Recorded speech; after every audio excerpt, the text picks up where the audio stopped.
Hello, it's me again. And so, what we've done here is I've shown you on the other video how to insert actual graphs here. So we've got two graphs, both of which are the ones we studied. It would be great on your own one if you have an example of a pie chart and an example of a line graph. You might also want to include bar charts and stuff.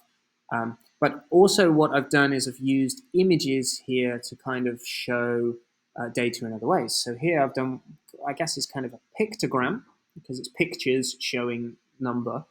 Okay, so really simple piece of information. How many people are living in my house? And that's really going to help us to understand energy consumption, right?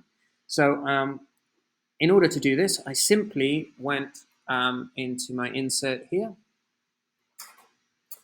image, insert image, and then I went search the web. And the important thing when you're doing, when you want to find stuff like this, I think one of the best, I think it's the types of person, icon is really important. And often it will say like no background, like this. For something like this, that's exactly what you want to do. You want to do no background, okay? Because you don't want it to come on. So if I do this one, for example, let's insert that there. There we go. I want to be able to move him around and have this person on here without a big block of white behind or a big block of color behind. Okay, I want to be able to have them fit seamlessly in. So if I want to make it look like he's riding a motorbike or something, for example, it doesn't have a big block of white behind or something like that.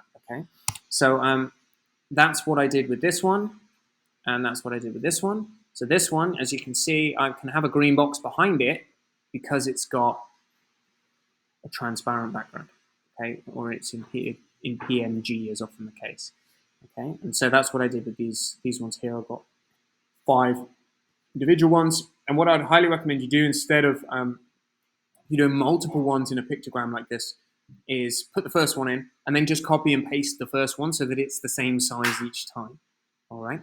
And you can see when you put it in, like it's got those red lines in place to make sure that everything's in line for you. Okay. So do pay attention to those. All right. So that's one way you can do that here. Another way is you can just have an icon with a piece of information. So we're talking about my energy consumption as I ride my motorbike 10 kilometers per day. That's just sort of one piece of information, really, but showing it in a visual way. It still is a graphic, but I might want to do emphasize like the 10K or something like that a bit better. All right, and similar to the living room here.